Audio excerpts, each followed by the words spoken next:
के योग्य नहीं है। और तुरंत कमंडलू से जल हाथ में लेकर के कहा कि जाओ, हम तुम्हें श्राप देते हैं कि इसके गर्भ से जो भी उत्पन्न होगा वही तुम्हारे यदुवंश का नाश कर देगा। अब जब श्राप दिया तो बेचारे डर के मारे रोते रोते ये लोग उग्रसेन के पास गए। कृष्ण के पास नहीं गए क्योंकि जानते हैं कि कृष्ण के पास जाएंगे तो डांट सुनने को मिलेगी। और उग्रसेन चूंकि कृष्ण के नाना हैं तो नाना का अपने पुत्रों पौत्रों के ऊपर थोड़ा अलग स्नेह रहता है, और वही राजा भी हैं द्वारिका के। उनसे जाकर कहा कि अरे क्या करें नाना जी, ऐसा ऐसा हो गया, हम लोग तो मजाक कर रहे थे और मजाक में ऐसा हो गया।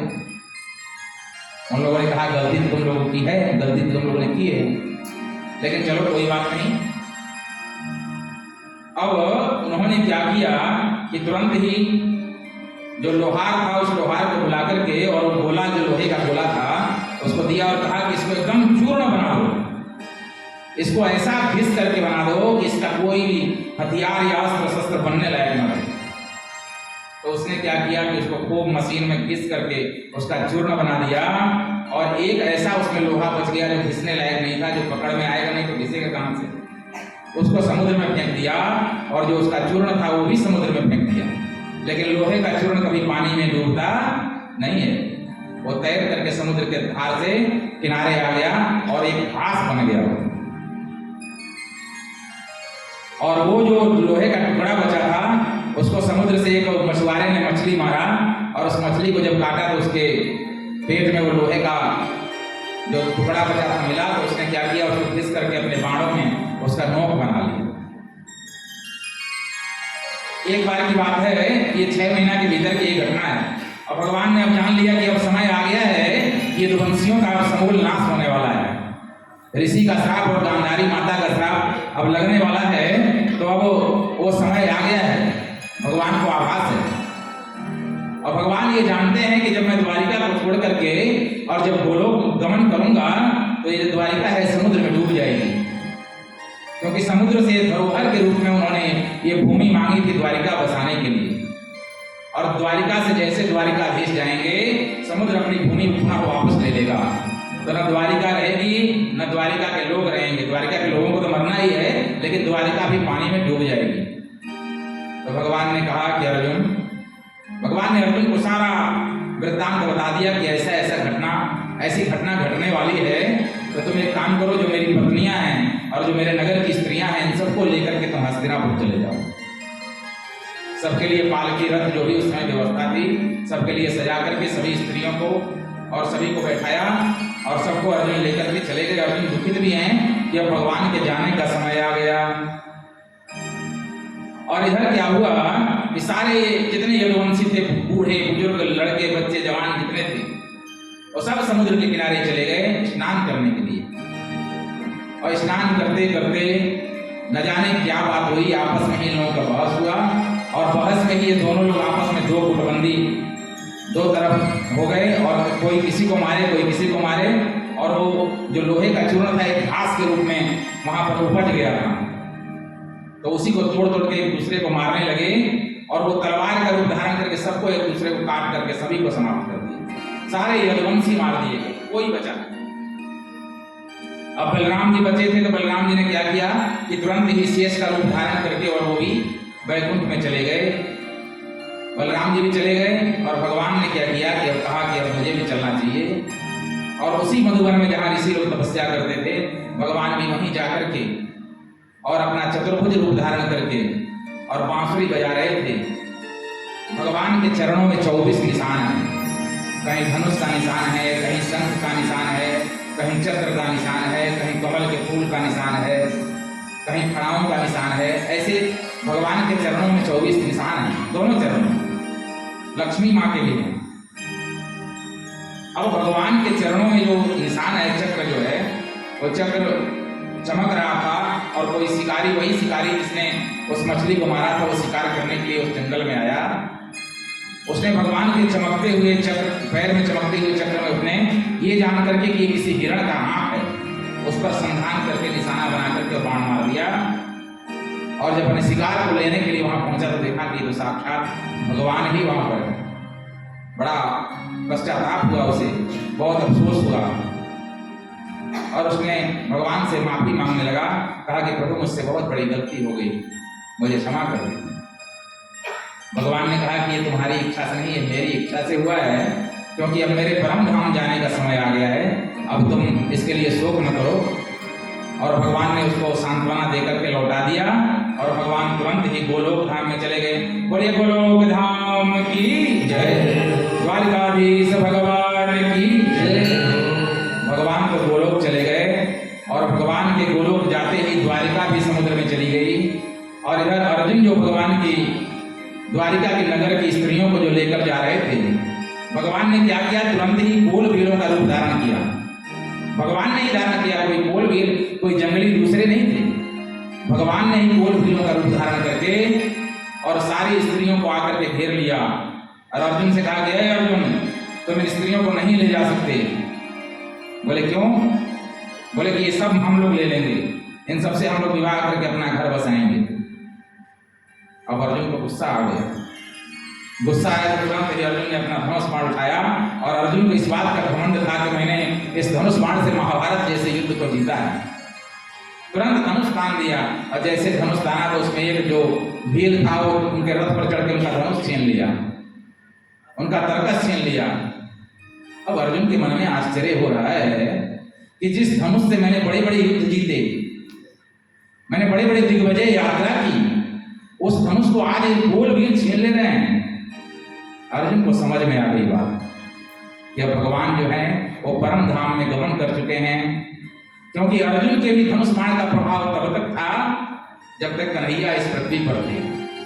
और आज कन्हैया चले गए तो अर्जुन भी निष्क्रिय हो गए, उनके सारे अस्त्र शस्त्र निष्क्रिय हो गए और सभी स्त्रियों को कोल भीलों ने छीन लिया।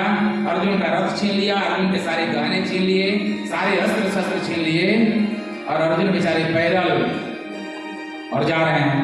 अरे भीलन लूटी गोपियां, वही अर्जुन वही मानस बलि न होत है, समय होत बलवान। समय बहुत बड़ा बलवान होता है। वही समय जो है, वही काल जो है, वो व्यक्ति को बहुत बड़ा बलशाली बना देता है, महावीर बना देता है।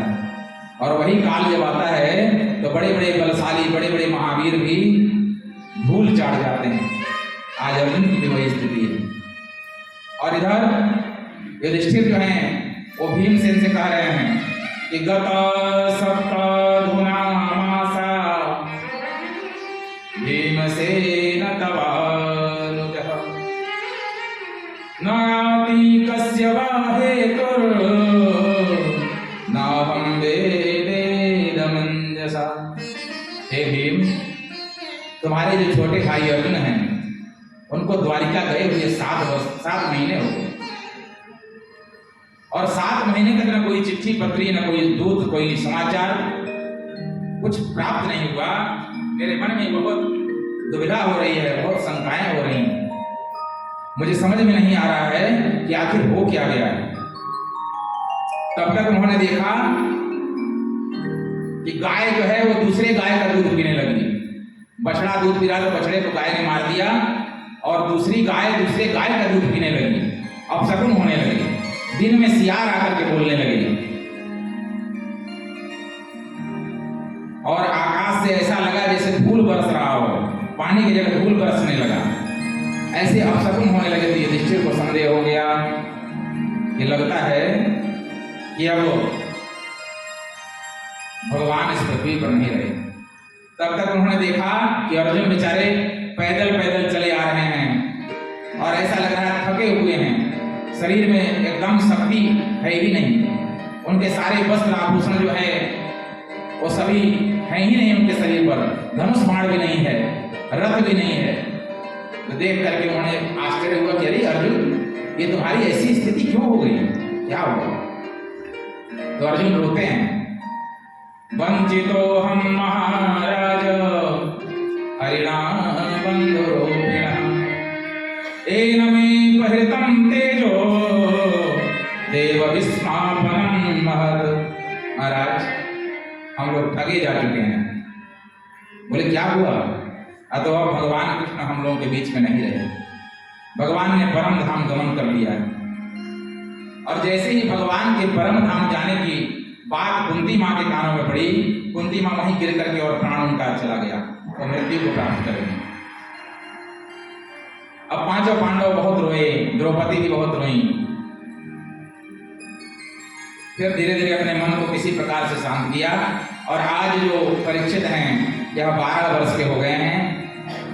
इनका जल्दी से इन लोगों ने विवाह किया, योग्य कन्या ढूंढ करके इनका विवाह कर दिया। और विवाह करने के बाद परीक्षित को राजा बना दिया इन लोगों ने, राज्याभिषेक किया। और राज्याभिषेक करके उनको समझा बुझा करके कैसे राज्य करना है, कैसे प्रजा की सेवा करनी है, सब कुछ समझाया युधिष्ठिर ने। और समझा करके अब कहा कि पुत्र, अब हम लोग बहुत बूढ़े हो चले हैं, अब हम लोग का समय आ गया है परलोक गमन करने का। और सब समझा करके और परीक्षित को राजा बना करके और ये लोग उत्तराखंड की यात्रा और स्वर्गारोहण कर दिए। पहले उत्तराखंड लोग अंतिम समय में जाते थे, जब उन लोगों को शरीर का त्याग करना होता था तो उत्तराखंड में जाते थे। तो उत्तराखंड की यात्रा किए लोग और धीरे धीरे रास्ते में सभी पांडव और द्रौपदी अपने अपने शरीरों का त्याग करते हुए और एक अंत में युधिष्ठिर जो है वो सशरीर जो है वो स्वर्ग में पहुंच पाए। और इधर जब वो लोग चले गए तो परीक्षित महाराज जो हैं इन्होंने अपनी दिग्विजय यात्रा की, क्योंकि कोई भी राजा जब नया राजा होता था तो दिग्विजय यात्रा करता था। सभी राजाओं के पास जो उसके अधीन काम करते थे सभी राजाओं के पास जाता था कि कहीं ऐसा तो नहीं कोई मेरा विरोधी राजा पैदा हो गया हो जो मुझसे विरोध करता था। तो दिग्विजय यात्रा किया परीक्षित महाराज ने और संयोग से कुछ दिन के बाद इनको एक पुत्र भी हुआ जिस पुत्र का नाम है जन्मेजय। दिग्विजय यात्रा करके जब लौटे तब तक ये युवा हो गए थे परीक्षित महाराज। और एक दिन इनके मन में विचार आया कि चल करके अपने राजकोष को देखूं कि राजकोष की क्या स्थिति है। मेरे बाबा दादा लोग राजकोष में कितना धन छोड़ के गए हैं। और राजकोष में गए, राजकोष में जब गए तो उन्होंने पूरे राजकोष का निरीक्षण किया, देखा तो उस राजकोष के अंदर एक बड़ा सुंदर सा मुकुट इनको दिखाई दिया। मुकुट देखने में बहुत सुंदर था, यहाँ तक कि जो इनका राज मुकुट था उस मुकुट से भी ज्यादा सुंदर वो मुकुट उनको लगा। तो इन्होंने कहा कि बड़ा सुंदर मुकुट है,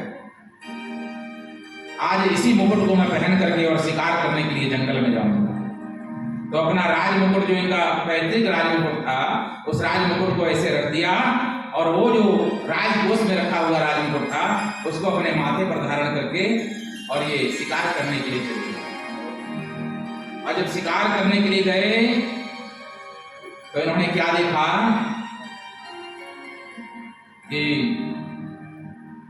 एक काला काला सा और विकराल उसका स्वरूप है तो मनुष्य ही, लेकिन काला काला बड़े एकदम विकराल स्वरूप है उसका। देखने में ऐसा लगता है जैसे काल ही साक्षात, लेकिन उसकी वेशभूषा एकदम राजसी है, राजसी वस्त्रों को धारण किया हुआ है। और उसका कर्म कैसा है कि उसने एक बैल को मार करके उसका 3 पैर तोड़ दिया है। मैंने बैल को इतना मारा है कि उस बैल के 3 पैर टूट गए हैं। और एक बगल में गाय खड़ी है उसको कोड़े से पीट रहा है, गाय को मार रहा है। जब ये स्थिति इन्होंने देखा, गाय मूर्ख रुक जाओ। जब इस तरह से परीक्षित ने उसको डांटा तो प्रसन्न खड़ा हो गया। बोले तुम परीक्षित के राज्य में ऐसा कुकृत्य कैसे कर सकते हो? तुमको मालूम नहीं कि मैं पांडवों का वंशित हूं और मेरे राज्य में गौ का ब्राह्मण का अपमान नहीं होता, और तुम मेरे सामने इस गाय को मार रहे हो और बैल के 3 पैरों को तोड़ दिया है तुमने। मैं अभी तुमको दंड देता हूं। और तुरंत ही अपना धनुष बाण लेकर के उसके ऊपर संधान करने के लिए तैयार हो गए। वो तुरंत ही आकर चरणों में गिर गया कि महाराज मैं आपकी शरण में हूं, आप मुझे मत मारिए। बोले तुम हो कौन?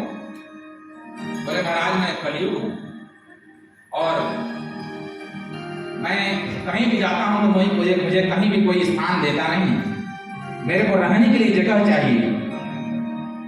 मैं आपसे कहता हूं कि आप मुझे रहने के लिए जगह दीजिए। बोले नहीं नहीं, तुम्हारे जैसे अत्याचारी को मैं अपने राज्य में रहने नहीं दे सकता।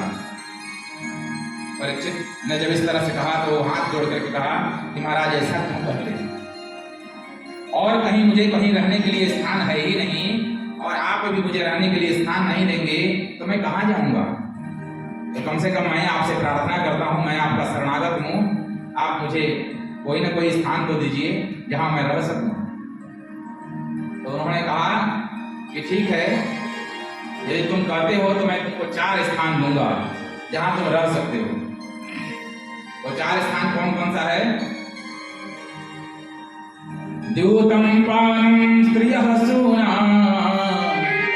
यत्र धर्मश्च चतुर्विधः। 4 स्थान मैंने तुमको दिया। कौन कौन सा? जहां पर जुआ खेला जाता हो वहां पर तुम निश्चिंत होकर रह सकते हो, वहां से तुमको कोई नहीं भगाएगा। बोले अच्छा। और दूसरा पानम, जहां मदिरालय हो, जहां शराब का धंधा होता हो, शराब लोग बैठकर पीते हो, जहां शराब का निर्माण होता हो, वहां तुम रह सकते हो, वहां मैं तुम्हारा दूसरा स्थान देता हूं। बोले और कहाँ तीसरा कौन सा स्थान देते हैं?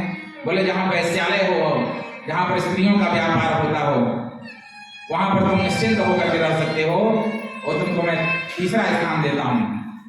बोले ठीक है महाराज। चौथा स्थान तो कहते हैं सूना, जहां पर कसाई खाना हो, जहां पशुओं की बलि होती हो, जहां पशुओं को मारा जाता हो, वहां पर तुम रहो, तुम्हारे लिए भरपूर स्थान है। तो कहता है महाराज आपने 4 स्थान दिया, मैं उससे नकारता नहीं, अच्छा है, लेकिन मान लीजिए कि मेरी भी तो इच्छा है कि इन 4 स्थानों में ये सब अमंगल स्थान है, कोई मंगलकारी नहीं है। अगर मान लीजिए मेरे मन में कभी जिज्ञासा हो, मेरे मन में कभी इच्छा हो कि मैं कुछ अच्छे स्थान पर जाऊं, तो कोई अच्छा स्थान भी मेरे लिए है, कोई अच्छा स्थान दीजिए जहां मैं जा सकूं, रह सकूं। तो बोले कि ठीक है, यदि तुम कहते हो तो जाओ, मैं तुमको 5वां स्थान जो है वो सुवर्ण में देता हूं, तुम सुवर्ण में रहो। तो बड़ा खुश हुआ कि सुवर्ण में मेरे को स्थान हो गया। तो उन्होंने कहा कि ऐसे वैसे सुवर्ण में तुमको नहीं रहना है, क्योंकि भगवान भी सुवर्ण में ही रहते हैं। ताकि भगवान ने कहा कि धातु नाम अस्मि कांचन, मैं धातुओं में सुवर्ण, और भगवान को हिरण्य वर्ण भी कहा गया है। तो इसलिए तुम सोने में रह सकते हो, लेकिन कैसा सोना? जो अधर्म पूर्वक, छल कपट पूर्वक जो सोना प्राप्त किया है किसी ने, उस सुवर्ण में तुम वास कर सकते हो, उसमें रह सकते हो, उसमें तुमको कोई रहने से नहीं रोकेगा। इतना कह करके और जब परीक्षित महाराज जाने लगे, अच्छा एक चीज और जान लीजिए, वो गाय कौन थी और वो बैल कौन था? वो गाय साक्षात पृथ्वी थी। मतलब कलयुग के आने के बाद गाय की स्थिति क्या हो जाती है, मतलब पृथ्वी की स्थिति क्या हो जाती है, ये दर्शाया है। और वो जो बैल था वो साक्षात धर्म था, क्योंकि सतयुग में धर्म के 4 चरण होते हैं, 4 पैर होते हैं। त्रेता में 1 पैर टूट जाता है और धर्म के 3 पैर रह जाते हैं। जब द्वापर युग आता है तो धर्म के 2 पैर रहते हैं। कलयुग जब आया तो उसने धर्म के 1 और पैर को तोड़ दिया और धर्म मात्र 1 पैर पर अड़ा हुआ है। इसीलिए कलयुग में अधर्म की बहुलता है, तो वह कोई और नहीं, वो धर्म ही थे और साक्षात पृथ्वी माता। अब इतना कहकर के जब परीक्षित महाराज जाने लगे तो कलयुग ने देखा कि जब तक यह राजा है इस पृथ्वी पर, तब तक मैं अपना साम्राज्य इस पृथ्वी पर बना नहीं पाऊंगा। इसलिए सर्वप्रथम मेरा कर्तव्य होता है इस राजा को रास्ते से हटाना। और राजा हटेगा कैसे? तो उसने तुरंत ही ध्यान लगाया, और जब ध्यान लगाया तो देखा कि जो सोने का मुकुट ये पहने हैं, ये मुकुट जो है इनका मुकुट नहीं है, क्योंकि ये तो अपना राज मुकुट छोड़ करके आए हैं, ये तो अपने राजकोष में रखा हुआ कोई मुकुट पहन कर आए थे। क्या मुकुट कौन था? ये जरासंध का मुकुट था। जब भीमसेन ने जरासंध को युद्ध क्षेत्र में जब मल्ल युद्ध में मारा था, तो अपने विजय के निशाने स्वरूप उसका मुकुट लेकर के और हस्तिनापुर चले आए। जबकि राज मुकुट राजा का जो उत्तराधिकारी होता है उसका ही अधिकार राज मुकुट पर होता है। चाहे आप राज्य का जितना धन ले ले वो अलग चीज है, लेकिन राज मुकुट लेने का अधिकार किसी भी विजयी राजा को नहीं है। लेकिन भीमसेन ने गलती की थी और वो मुकुट जो था अधर्म पूर्वक आया हुआ मुकुट था, जिसको उन्होंने अपने माथे पर धारण किया। बस कलयुग को मौका मिला और उस मुकुट पर जाकर के बैठ गया और जैसे मुकुट पर बैठा, राजा की बुद्धि जो है भ्रष्ट हो गई। धर्मात्मा होते हुए भी, संपूर्ण धर्मों के ज्ञाता होते हुए भी उस कलयुग के प्रभाव से परीक्षित की बुद्धि जो है भ्रष्ट हो गई और उसके फलस्वरूप परीक्षित को बड़ी जोर से भूख और प्यास लगी। अभी तक कोई भूख प्यास नहीं थी, लेकिन कलयुग के बैठते ही इनको बहुत तेज भूख प्यास लगी और ये लगे चारों तरफ घूमने, भूख प्यास से तड़पने लगी और उसके प्रभाव से जितनी नदियां और सरोवर जो वहां आसपास थे वो सभी सूख गए, उसमें किसी में जल नहीं थी। तो ऐसे चलते चलते एक आगे गए तो इनको एक ऋषि का आश्रम दिखाई दिया। उस आश्रम के दरवाजे पर जाकर के बड़े जोर से चिल्लाते हैं, कह रहे कोई है जो मुझे जल पिलाए, मुझे बहुत तेज प्यास लगी है, मुझे बहुत तेज भूख लगी है, मैं हस्तिनापुर नरेश परीक्षित बोल रहा हूँ, मुझे जल पिलाइए, अगर कुछ खाने को हो तो खाने को दीजिए, मेरे को बड़ी तेज भूख प्यास लगी। अब कोई नहीं बोला। आश्रम के अंदर गए तो इन्होंने देखा कि एक ऋषि बैठे हुए हैं, ध्यान मुद्रा में समाधि लगाए हुए। अब ऋषि भगवान का ध्यान कर रहे थे, समाधि में बैठे हुए, बार बार उनको बुला रहे हैं, अरे भाई मैं जल पीने का इच्छुक हूं, मुझे प्यास लगी है, मुझे जल पिलाओ। अब ऋषि तो ध्यान में है। कलयुग के प्रभाव से इनकी बुद्धि इतनी भ्रष्ट हो गई कि बोले कि मैं एक राजा हूं और राजा जो होता है वो भगवान का प्रतिनिधि होता है, और ये इतना पाखंडी है कि मैं बार बार चिल्ला रहा हूं कि मुझे भूख प्यास लगी है, लेकिन ये पाखंडी ढोंगी मुझे जल नहीं पिला रहा है, मैं इसको अवश्य इसका दंड दूंगा। अब राजा इधर उधर नजर दौड़ाने लगे तो कलयुग के प्रभाव से वहां कोई मरा सर्प था नहीं, लेकिन कलयुग के प्रभाव से वहां पर एक मरा सर्प उनको दिखाई दिया। और जब मरा हुआ सर्प इनको दिखाई दिया तो अपने बाण के नोक पर उस सर्प को उठा करके और राजा के गले को, ऋषि के गले में डाल दिया। जब ऋषि के गले में वो सर्प डाल रहे थे तो उस आश्रम के अगल बगल जो आश्रम थे उनके छोटे छोटे जो बच्चे ऋषि लोग के, जो ऋषि पुत्र थे, उन लोगों ने इस घटना को देखा। तो उन लोगों ने देखा तो परीक्षित को तो बच्चे पहचानते नहीं थे, लेकिन वो दौड़े दौड़े गए एक सरोवर में। इनका पुत्र जो था वो ऋषि समीप हैं, समीप मुनि के गले में मरा हुआ सर्प डाला, और इनका पुत्र जो था 6-7 साल का था, जिसका नाम था श्रृंगी, वो सरोवर में अपने मित्रों के साथ स्नान कर रहा था। तो उसके पास जाकर के इन बच्चों ने कहा कि अरे श्रृंगी, तुम यहाँ स्नान कर रहे हो, बहुत अनर्थ हो गया। श्रृंगी ने कहा क्या हो गया? बोले हम लोगों ने अपने आंखों से देखा है कि कोई राजा आया और तुम्हारे पिता के गले में मरा हुआ सर्प डालकर चला गया, और उसको उनको बहुत भला बुरा कहा उस राजा ने। बोले अच्छा ऐसा किया उसने?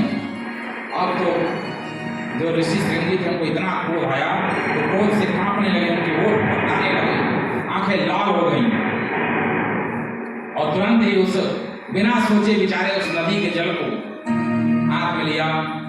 अयति लंघित मर्यादम तक्षतः सप्तमे हनि दक्ष्यन्ति स्म कलांगारं चोदितो तदद्रुहन्। जिसने इस मर्यादा का उल्लंघन किया है, मेरे पिता के गले में मरा हुआ सर्प डाला है, मैं श्राप देता हूं कि आज के 7वें दिन बाद वही मरा हुआ सर्प तक्षक नाग बन करके और उस राजा को डसेगा और उस राजा की मृत्यु हो जाएगी। अब जब श्राप दे दिया, देखिए समय कैसा, कलयुग का प्रारंभ है, और 7 साल के बालक के अंदर इतना तेज, इतनी तपस्या, इतना ज्ञान कि उस बालक का श्राप जो है ऋषि को लग गया, राजा को लग गया। और वहां से रोता रोता वो बालक दौड़ा दौड़ा अपने आश्रम में आया और तुरंत ही अपने पिता के गले से मरा हुआ सर्प निकाल कर फेंका, और फेंकने के बाद उनको पकड़ करके बड़े जोर जोर से रोने लगा। जब बालक बहुत जोर जोर से रोने लगा तब ऋषि की समाधि खुली और ऋषि ने कहा क्या बात है पुत्र, तुम क्यों रो रहे हो, ऐसा क्या हो गया? बोले पिताश्री, आपका एक राजा ने बहुत घोर अपमान कर दिया था, आपके गले में मरा हुआ सर्प डाल दिया था। लेकिन कोई बात नहीं, आप चिंता न करें, मैंने उस राजा को श्राप दे दिया है। बोले श्राप दे दिया है? क्या श्राप दिया है पुत्र? मैंने उस राजा को श्राप दिया है कि जो मरा हुआ सर्प तुमने मेरे पिता के गले में डाला, वही मरा हुआ सर्प आज के 7वें दिन बाद तक्षक नाग बन करके तुमको डस लेगा और तुम्हारी मृत्यु हो जाएगी। बोले पुत्र तुमने ये ठीक नहीं किया, तुमने बिना विचारे, बिना जाने समझे, बिना सोचे समझे उस राजा को तुमने श्राप दे दिया। आखिर वह राजा कौन है, पहले उसके विषय में जान को लेते, और उसने ऐसा किया क्यों? उसके साथ ऐसी कौन सी परिस्थिति आन पड़ी थी कि जो ऐसा हुआ? ऋषि ने तुरंत ही ध्यान लगाया, और जब ध्यान लगाया तो सारा घटना चक्र जो है ऋषि के ध्यान में आ गया, क्योंकि ऋषि जो है वो त्रिकालदर्शी हुआ करते थे। इतनी तपस्या, इतना त्याग और इतना भक्ति उनके अंदर थी कि वो तीनों कालों को देख लेते थे। तो उन्होंने कहा कि जानते हो तुमने जिसको श्राप दिया है कौन है? वो साक्षात अर्जुन का पौत्र है, परीक्षित, अभिमन्यु का पुत्र, परम भक्तिमान, परम धार्मिक राजा है। और तुम्हें मालूम है उस राजा के मर जाने के बाद इस पृथ्वी की क्या स्थिति होगी? उस राजा के मरते ही कलयुग जो है इस पूरे पृथ्वी को अपने मुट्ठी में कर लेगा, और जब कलयुग अपने इस पूरे पृथ्वी को मुट्ठी में कर लेगा तो सभी धर्म जो हैं, सारे जो कुलाचार हैं, सारे सदाचार जो हैं, वो इस पृथ्वी से प्राय धीरे धीरे करके समाप्त हो जाएंगे। बहुत अनर्थ कर दिया पुत्र तुमने उचित नहीं किया। लेकिन खैर अब जो होना था वो तो हो गया, काल किसी के बस में नहीं है, विधाता का विधान जो है वही होता है, उसको कोई कुछ कर नहीं सकता। तुरंत ही अपने एक शिष्य को बुलाया उन्होंने, उस शिष्य का नाम था गौरमुख, और गौरमुख शिष्य को बुला करके और ऋषि समीक ने कहा कि तुम देर मत करो, शीघ्र जाओ और जाकर के राजा परीक्षित को सूचना दो। राजा परीक्षित को सूचित करो कि हे राजन, तुम्हारे पास मात्र 7 दिन है, 7 दिन के बाद तुम्हारी मृत्यु हो जाएगी, क्योंकि तुमको ऋषि ने ऐसा श्राप दिया है। अब गौरमुख बेचारे दौड़े हैं हस्तिनापुर की तरफ राजा को सूचना देने के लिए, और इधर राजा जब हस्तिनापुर आए, और हस्तिनापुर के आने के बाद जब इन्होंने अपने सर से मुकुट उतारा, और जैसे मुकुट उतारा तो इनकी बुद्धि तो निर्मल हो गई, क्योंकि मुकुट पर ही कलयुग बैठा था। बुद्धि निर्मल हुई तो तुरंत इनको सारी घटना याद आ गई कि ओहो, मैंने तो बड़ा भारी अपराध कर दिया, बहुत बड़ा पाप कर दिया, मैंने ऋषि के गले में मरा हुआ सर्प डाल दिया, मेरे से बहुत बड़ा पाप हो गया।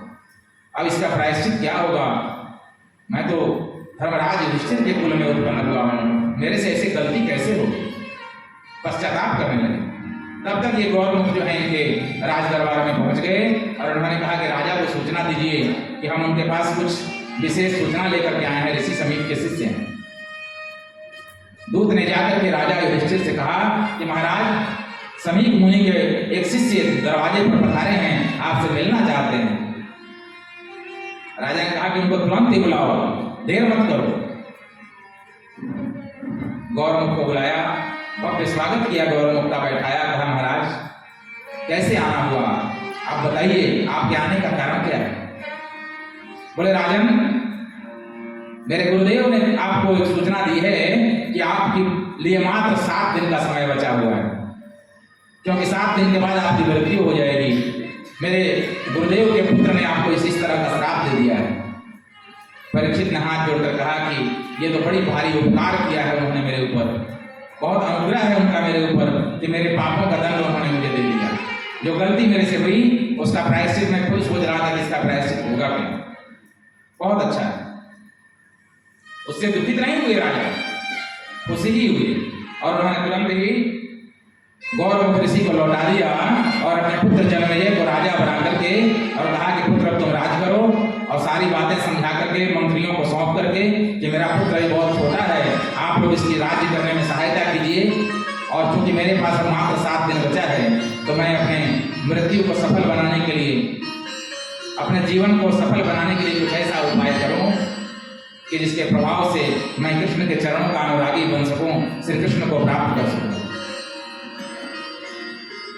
और ऐसा कह करके और तुरंत ही हस्तिनापुर के समीप में गंगा तट पर आकर के और ये विराजमान हो गए। जब ऋषियों को यह खबर हुआ कि परीक्षित को समीप मुनि के पुत्र ऋषि श्रृंगी ने इस तरह का श्राप दिया है, तो सभी बड़े पश्चाताप करने लगे। ये तो बड़ा अनर्थ हो गया। अब कलयुग को इस पृथ्वी पर साम्राज्य जमाने से कोई रोक नहीं सकता। सारे ऋषि लोग, जितने ऋषि लोग थे, सभी लोग वहाँ परीक्षित राजा के समीप में आ गए। अत्रि वसिष्ठश्च्यवनः शरद्वान् अरिष्टनेमि भृगुरङ्गिराश्च पराशरोगाभिसुतोऽथ रामः उतथ्य इंद्र प्रमदेन्मवाहो। सारे ऋषि लोग वहाँ आए। उसमें कौन कौन है? अत्रि हैं, वशिष्ठ हैं, च्यवन हैं, शरद्वान हैं, अरिष्टनेमि नाम के ऋषि हैं, भृगु हैं, अंगिरा हैं, पराशर जी हैं, गाधी यानी विश्वामित्र जी हैं, भृगु जी हैं और स्वयं परशुराम जी हैं। सारे लोग वहां उपस्थित हो गए। सभी ऋषियों को देख करके सभी का अभिवादन किया, प्रणाम किया। सबसे पूछते हैं, महाराज मैं क्या करूं? मेरे के 7 दिन के बाद मेरी मृत्यु हो जाएगी, तो मैं अपनी मृत्यु को सफल कैसे बनाऊं? आप लोग कुछ उपाय बताइए। इतनी बातें ऋषियों के बीच में और परीक्षित के बाद बीच में चल ही रही थी कि उसी समय वहां पर क्या हुआ, एक दिव्य घटना घटी कि तत्र भवद भगवान व्यास पुत्रो यदृक्षया कामटमानो नपेक्षा अलक्ष्यलिंगो निजलाभतुष्टो वृतश्च बालैरवधूतवेशः। सभी के देखते देखते सारे ऋषि तो चल करके वहां आए थे जब उन्होंने सुना कि परीक्षित को श्राप लगा है, लेकिन वहां अचानक ऐसी घटना घटी कि साक्षात सुखदेव जी वहां प्रकट हो गए। बोले सुखदेव जी महाराज की जय। सुखदेव जी प्रकट हो गए वहां पर और सुखदेव जी का बड़ा दिव्य स्वरूप है। शरीर पर एक भी वस्त्र नहीं है, यहाँ तक कि लंगोटी भी नहीं पहने हैं और बाल बिखरे हुए हैं। उनके जो बड़े बड़े जो भुजाएं हैं वो घुटने तक हैं और बहुत सुंदर सा स्वरूप है। अवधूत की तरह वेश है, पागल की तरह। देखने में ऐसा लगता है कि जैसे कोई पागल ही खड़ा हो। और इतना ही नहीं, जो उस आस पड़ोस के जो मोहल्ले के बच्चे थे उन लोगों ने सोचा कि कोई पागल ही है, कोई पागल बाबा आया है, तो वो सब पीछे पीछे उनको चिढ़ा रहे हैं, उनके पीछे पीछे आ रहे हैं। लेकिन फिर भी शांति से एकदम सुखदेव जी महाराज वहां पर गए। और जब उन बच्चों ने देखा कि ये जो अवधूत है कोई साधारण नहीं, इसको देख करके चक्रवर्ती सम्राट जो परीक्षित हैं साष्टांग दंडवत कर लिए। उनको सारे ऋषि महर्षि खड़े हो गए वहां पर उनका अभिवादन करने के लिए। सब डर गए कि बाप रे, कोई बाबा साधारण बाबा नहीं, ये कोई बहुत बड़ा बाबा है। तभी तो चक्रवर्ती सम्राट जो युधिष्ठिर हैं और जो परीक्षित हैं वो भी इनको साष्टांग प्रणाम कर रहे हैं। जितने ऋषि महर्षि हैं सभी इनको साष्टांग प्रणाम कर रहे हैं। और देखने में ये मात्र छोटा सा बालक लगता है, 12-13 साल का बालक, और इतना बड़ा इसकी ख्याति, इतना इसको इसके अंदर गुण है कि सारे लोग प्रणाम कर रहे हैं, सारे लोग खड़े होकर अभिवादन कर रहे हैं। बच्चे डर के हमारे बात। अब वो आकर के और वहां पर बहुत ऊंचा सिंहासन एक लगा था। परीक्षित ने पहले ही घोषणा कर दिया था कि मेरी मृत्यु का जो सुगम उपाय बता पाए वही इस सिंहासन पर बैठने का अधिकारी होगा, अन्यथा कोई नहीं। एक से एक दिव्य ऋषि महर्षि लोग थे, लेकिन कोई वहां बैठा नहीं था। और सुखदेव जी महाराज बिना कहे, बिना कुछ कहे जाकर उस सिंहासन पर विराजमान हो गए। जब विराजमान हो गए तो परीक्षित समझ गए कि बस यही हैं जो मेरे को इस शाप से और मेरे मृत्यु का सुगम उपाय यही बता सकते हैं, यही मेरे को कृष्ण के चरणों में लगा सकते हैं, इन्हीं की कृपा से मेरी मृत्यु सफल होगी। और जाकर के उनकी चरणों की पूजा किया परीक्षित महाराज ने। और परीक्षित महाराज ने पूजा करके और प्रश्न किया, येषां संस्मरणात् पुंसां सद्यः शुध्यन्ति वै गृहा किं पुनर्दर्शनं स्पर्शः पाद शौचासना। महाराज मैं आपसे प्रश्न करता हूं कि वह ऐसा कौन है कि जिसके स्मरण मात्र से ऊपर से लेकर के अंदर तक व्यक्ति शुद्ध हो जाता है, उसका अंतःकरण भी शुद्ध हो जाता है, उसका शरीर बाहर भी शुद्ध हो जाता है। ऐसा कौन है? जिसके स्मरण से गृहस्थ लोग, जिसके स्मरण से बड़े बड़े पापी भी भवबंधन से छूट जाते हैं। महाराज वो कौन है, उसके विषय में बताइए। और मरण धर्मा प्राणी जो मरने के कगार पर है, उसकी मृत्यु सफल कैसे होगी, मैं वो जानना चाहता हूं। अनेकों प्रश्न किया परीक्षित ने सुखदेव जी महाराज से। सुखदेव जी कहते हैं कि बरियाने सते प्रश्न कृतो लोकहितः नृप आत्मविद सम्मतः पुंसां श्रोतव्या निश्चयः परः। हे राजन, तुमने बहुत अच्छा प्रश्न किया है, और तुमने ये प्रश्न सिर्फ अपने लिए नहीं किया है, समस्त लोक कल्याण के लिए ये प्रश्न किया है, और तुम्हारे प्रश्न से मैं बहुत प्रसन्न हूं। अब सुनो। और सुखदेव जी ने बोलना शुरू किया, और यहीं से जो मूल कथा है वो प्रारंभ होती। परीक्षित जी प्रश्न करते गए, सुखदेव जी उनका उत्तर देते गए। अब परीक्षित जी, सुखदेव जी कहते हैं कि राजन, सबसे पहले इस बात को दिमाग में बैठा लो कि निद्रया ह्रियते नक्कम जवाये न चवावयः दिवाचार्थे हया राजन कुटुंब भरणेन वा। राजन, सबसे पहले दिमाग में बैठा लो कि मनुष्य की आयु कितनी है, 100 वर्ष। और 100 वर्ष में 50 वर्ष जो है वह सिर्फ निद्रा, रात्रि। 50 वर्ष का दिन और 50 वर्ष की रात्रि होती है। जो लोग ये कहते हैं कि हमारा अभी भजन करने का उम्र नहीं, जब धीरे धीरे जब शरीर ढलेगा तब भजन करेंगे, अभी तो खेलने खाने का, अभी आनंद लेने का, एंजॉय करने का समय है, अभी क्या भजन करना, जब समय आएगा तो भजन करेंगे। उन लोगों के लिए ये बातें कि राजन, सबसे पहले ये जान लो कि 50 वर्ष जो है वो रात्रि है और 50 वर्ष का दिन होता है। अगर यदि 100 वर्ष की आयु है तो पहली बात तो 100 वर्ष कोई जीता ही नहीं, लेकिन अगर मान लीजिए 100 वर्ष जीता है तो 50 वर्ष की रात्रि है और 50 वर्ष का दिन है, जिसमें 5 वर्ष की अवस्था ऐसी होती है कि वो चाहे भी क्या करके भजन नहीं कर सकता, बालक है, क्या करेगा, बोलने की भी क्षमता नहीं है तो भजन क्या करेगा। वो तो बिरले ही ध्रुव और प्रहलाद होते हैं जो कि जन्म से ही, माँ के गर्भ से ही नारद जी के द्वारा उपदेश सुनते हैं, गर्भ से ही माता के द्वारा उपदेश सुनते हैं कि भगवान को प्राप्त कर लिए।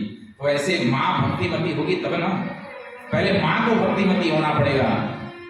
और बालक का तो संस्कार तब से शुरू होता है कि जब बालक गर्भ में आता है, माता को उसी समय से सदाचार का आचरण करना चाहिए, तब तो बालक भक्तिमान होगा, तब तो बालक ज्ञानवान होगा, आचरणवान होगा। जब बालक गर्भ में आए उसी समय माँ को सदाचार का आचरण करना चाहिए, खान पान से लेकर के और आचरण से लेकर के अच्छे अच्छे संस्कारों का आचरण करे। और बालक के तब बालक जन्म लेगा तो बढ़िया आचरण वाला होगा। और जन्म लेने के बाद भी माँ प्रथम गुरु है, तो जन्म लेने के बाद भी माँ का आचरण ऐसा हो कि उसको देख करके बालक सीखे। तो ये कोई सोचे कि जन्म लेगा बालक और तब हम बढ़िया आचरण करके उसको दिखाएंगे, तो ऐसा नहीं। अभिमन्यु जो हैं वो गर्भ में चक्रव्यूह की रचना सीख गए थे। क्यों? क्योंकि जब गर्भवती थी माता सुभद्रा, तभी तो उनको अर्जुन चक्रव्यूह की कहानी सुना रहे थे। तो बालक जब गर्भ में आए तभी से माताओं को शुद्ध आचरण करना चाहिए। तो बालक जब 5 वर्ष का है तो वो क्या भजन करेगा, उसको भजन का संस्कार पहले से मिलना चाहिए। तो 5 वर्ष तो कुछ कर नहीं सकता, वो ऐसे चला गया। उसके बाद जब उसका संस्कार हुआ, यज्ञोपवीत संस्कार, तो उसके बाद पढ़ने के लिए चला गया। तो पहले तो मान लीजिए कि गुरुकुल में जाते थे, वैदिक धर्मशास्त्रों का अध्ययन करते थे तो संस्कार आ जाते थे, लेकिन आज ऐसा नहीं है। आज की शिक्षा पद्धति कुछ अलग ही है, और उस शिक्षा पद्धति से लोग धर्म से तो कम आधुनिकता से जुड़ते जा रहे हैं। तो संस्कार ऐसे ही खत्म। तो क्या भजन करेगा? उसके बाद धीरे धीरे जब पढ़ाई पूरी हुई तो जीवन में चंद्रमुखी आ गई, और जब चंद्रमुखी आ गई तो उसका मुख देखने में ही समय चला गया, फिर भजन कहाँ करेंगे। और धीरे धीरे जब चंद्रमुखी से अब बाल गोपाल आ गए, तो बाल गोपाल को खिलाने में ही उनको आनंद प्रदान करने में ही समय चला गया। और फिर उसके बाद अब उन गोपालों की व्यवस्था करनी है, उनको अच्छे एजुकेशन, अच्छा पढ़ाई, अच्छा कपड़ा लत्ता, उनके लिए अच्छी व्यवस्था करने में समय चला गया। और फिर उसके बाद क्या होगा, अब आ गई वृद्धावस्था, तो हजारों रोगों ने घेर लिया। कहीं घुटने में दर्द है, कहीं कफ बाधित हो गया, हार्ट प्रॉब्लम हो गया, शुगर रोग हो गया, तो क्या भगवान का भजन करेंगे? तो इसलिए व्यक्ति को यह सोचना चाहिए कि बालपन से ही काम करिए, क्योंकि कर्म प्रधान विश्व करि राखा, अजो जस करई सो तस फल चाखा।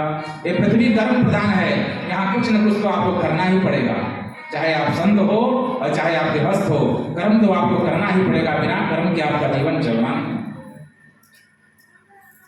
तो कर्म करिए, कर्म करने से मना नहीं है, परिवार के बीच में रहिए, क्योंकि सदगृहस्थ से बड़ा कोई आश्रम नहीं है। 4 आश्रम हैं, वानप्रस्थ, ब्रह्मचर्य, गृहस्थ, वानप्रस्थ और संन्यास। इन चारों आश्रम में सर्वश्रेष्ठ अगर कोई आश्रम है तो गृहस्थ आश्रम है। तो गृहस्थ आश्रम से श्रेष्ठ कोई आश्रम नहीं, इसलिए गृहस्थ धर्म में रहकर के ही काम कीजिए, उसके लिए मना नहीं है। लेकिन ये दिमाग में रखिए कि हम इस पृथ्वी पर क्यों आए हैं, भगवान ने हमको मानव शरीर क्यों दिया है, क्योंकि मानव शरीर सबको मिलता नहीं है। बड़े भाग मानुष तन पावा, असुर दुर्लभ सदग्रंथ गावा। मनुष्य शरीर जो है वो बड़े भाग्य से प्राप्त होता है।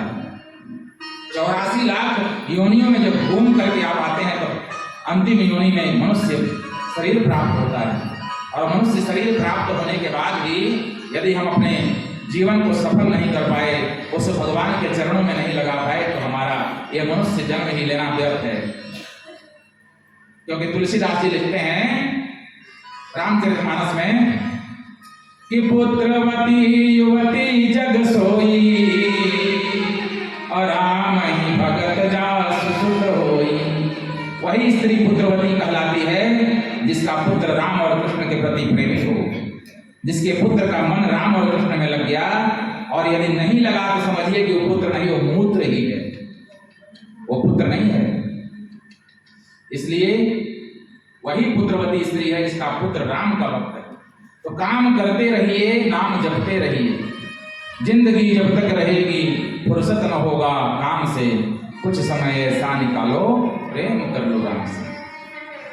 तो इसलिए राजन, इस बात को दिमाग में रखो कि 50 वर्ष ऐसे बीत जाता है, और यह काल जो है, काल कैसा है, जो काल है, काल ये इंतजार नहीं करेगा कि आपको समय दे दूं कि आप भजन कीजिए।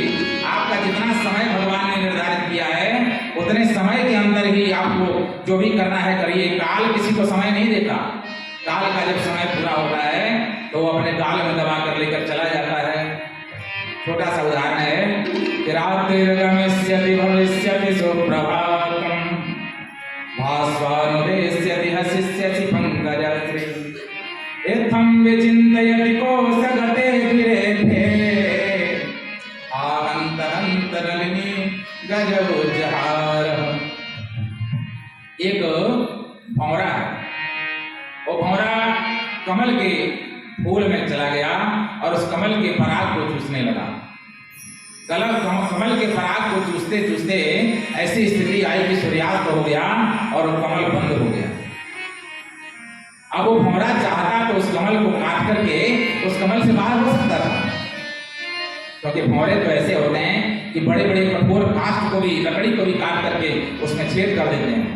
तो भंवरा चाहता तो उस कमल को काट करके उससे बाहर हो सकता था, लेकिन हुआ क्या, वो भंवरा उस कमल के अंदर बंद पड़े हुए सोचता है कि रात्रिर्गमिष्यति, रात बीतेगी, भविष्यति सुप्रभातम, सुंदर सवेरा होगा, भास्वानुदेश्यति हसिष्यति पंकजश्री, सूर्य उगेंगे, सूर्योदय होगा और सूर्य को देख करके यह जो पंकज है, जो कमल है, ये खिलखिला करके हंस देगा, यानी खिल जाएगा और मैं इससे बाहर निकल जाऊंगा। ऐसे उस कमल के अंदर पड़ा हुआ वो भंवरा समझता है।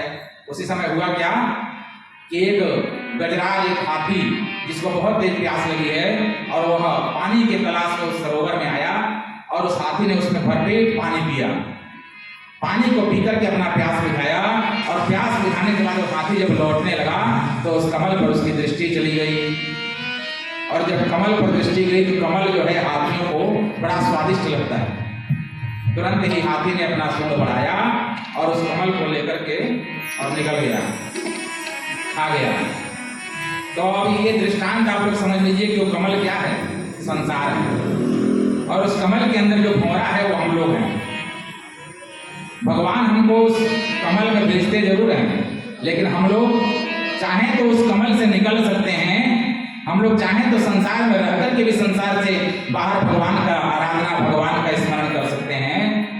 लेकिन हम लोग उस कमल के अंदर बैठे बैठे सोचते हैं कि अरे थोड़ा सा पराग और पी लें, थोड़ा सा रस और पी लें, क्योंकि फिर कहाँ मिलेगा। और कमल बंद होता है तब भी हम सोचते हैं कि अरे अब चाहे तो निकल सकते हैं, लेकिन हम निकलना चाहते नहीं है। और फिर वो हाथी रूपी जो काल है, वो काल आता है और अपने गाल में दबाकर लेकर चला जाता है। तो इस बात का स्मरण रखना है, इस संसार में रहते हुए भी भगवान को नहीं भूलना है। काम करते रहो, नाम जपते रहो, भगवान का स्मरण करते हुए और संसार में रहिए। क्या भरोसा है इस जिंदगी का, साथ देगी नहीं किसी का, साथ देगी नहीं किसी का। क्या भरोसा है इस जिंदगी का, साथ देगी नहीं किसी का, साथ देगी नहीं किसी का।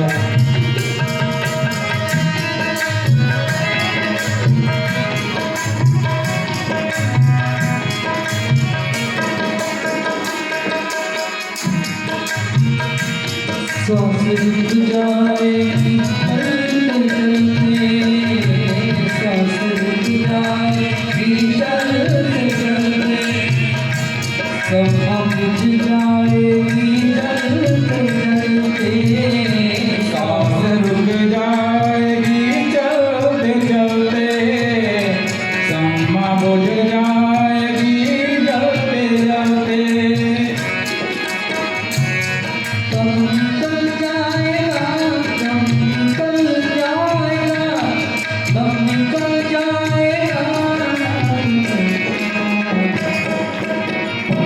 दम निकल जाएगा, दम निकल जाएगा, दम निकल जाएगा, रोशनी का साथ देती नहीं किसी का, साथ देती नहीं किसी का।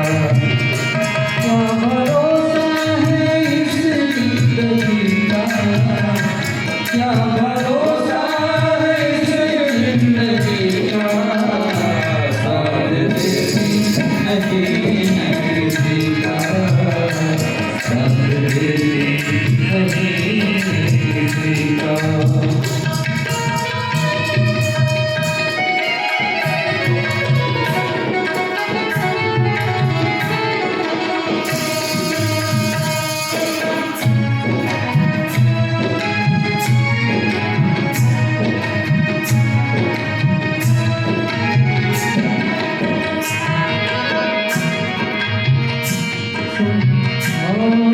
दुनिया है हकीकत पुरानी, दुनिया है हकीकत पुरानी, चलते रुकना है इसकी रवानी, चलते रुकना इसकी रवानी।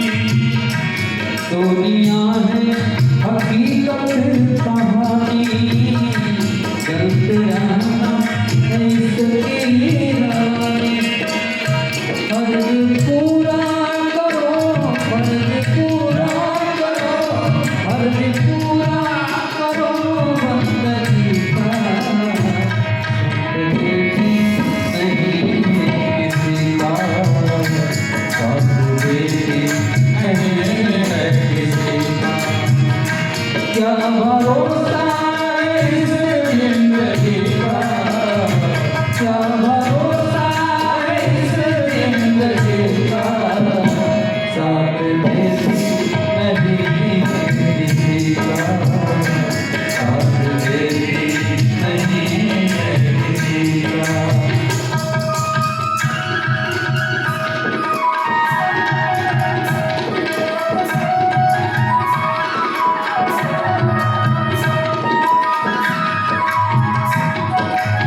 बोले श्री बालकृष्ण भगवान की जय, श्री राधा कृष्ण भगवान की जय, श्रीमद् भागवत महापुराण की जय, जय जय श्री राधे। इस तरह से सुखदेव जी महाराज कहते हैं कि राजन, संसार की इतनी बातें मैंने तुम्हें बताई, इसलिए तुम्हें इस बात का स्मरण होना चाहिए कि तस्मात् भारत सर्वात्मा भगवानेश्वरो हरिः श्रोतव्यः कीर्तितव्यश्च स्मरतश्च क्षता वयम्। इसलिए हे राजन, मैं तुमसे यही कहूंगा कि अगर सुनना है तो उनके विषय में सुनो, उस भगवान के विषय में सुनना है, जो भी सुनना है उनके विषय में सुनो। और यदि कीर्तन करना है, यदि किसी का गुणगान करना है तो उनका करो, और यदि किसी को याद करना है, किसी का स्मरण करना है तो उन्हीं का स्मरण करो। तो इतना ये जब तुम कर लोगे तो इतना मान लो कि संसार का जो भय है, जो मृत्यु का भय है, तुम्हारे हृदय से निकल जाएगा। जिस मृत्यु के लिए तुम ये सारे प्रश्न कर रहे हो, ये सब समाप्त हो जाएंगे। तुमको सुनना भी उन्हीं को है, गुणगान भी उन्हीं का करना है, स्मरण भी उन्हीं का करना है। और उसके लिए तुमको करना क्या पड़ेगा? सर्वप्रथम जितासनो जितश्वासो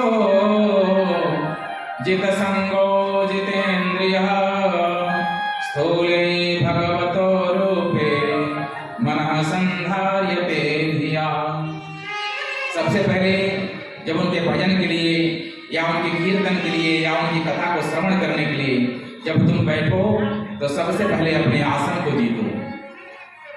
कथा चल रही है, कीर्तन जब तक चल रहा है, भजन जब तक हो रही है, तब तक जिस आसन में बैठे हो, सुखासन में बैठो, जिससे तुमको सुख की प्राप्ति हो। ऐसा नहीं कर रहे हैं कि तुम पालथी लगा करके ही बैठो, पद्मासन में ही बैठो, लेकिन जिस आसन में बैठो उस आसन को जीतना सीखो।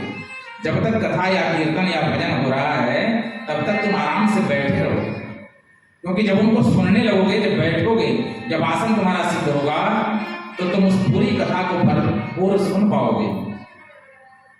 अजित श्वास हो, अपने सांसों को भी काबू में रखो, प्राणायाम इत्यादि का अभ्यास करो और अपने सांसों को लंबा करो। और जित संगो, अच्छे लोगों का संगत करो, जो सत्संग सज्जन जो हैं उनका संगत करो। ऐसे लोगों का संगत करो जो भगवान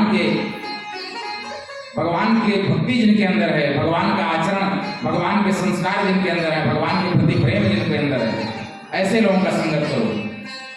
ऐसे लोगों का संगत कदापि न करो जो भगवान का स्मरण नहीं करते। यदि ऐसा हो गया और अपने इंद्रियों को जीतो, यदि ऐसा कर पाए तो निश्चित तौर पर वह भगवान जो हैं वह तुम्हारे हृदय में आकर के विराजमान हो जाएंगे। और हृदय में जब तुम्हारे विराजमान हो जाएंगे तुम स्वयं भक्त हो जाओगे। और जिस मृत्यु से तुम डर रहे हो वो मृत्यु तुम्हारा कुछ भी बिगाड़ नहीं पाएगी।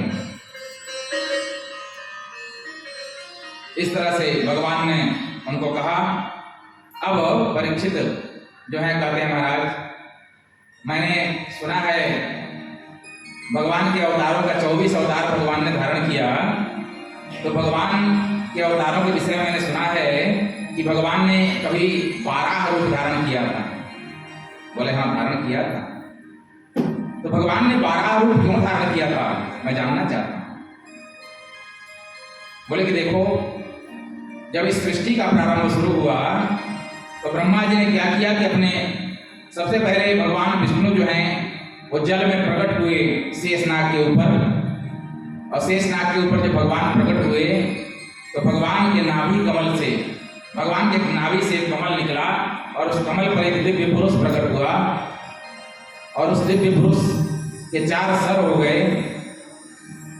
तो वह कौन थे? वो ब्रह्मा जी थे। ब्रह्मा जी ने बहुत दिन तक तपस्या करके और भगवान के साक्षात्कार किया।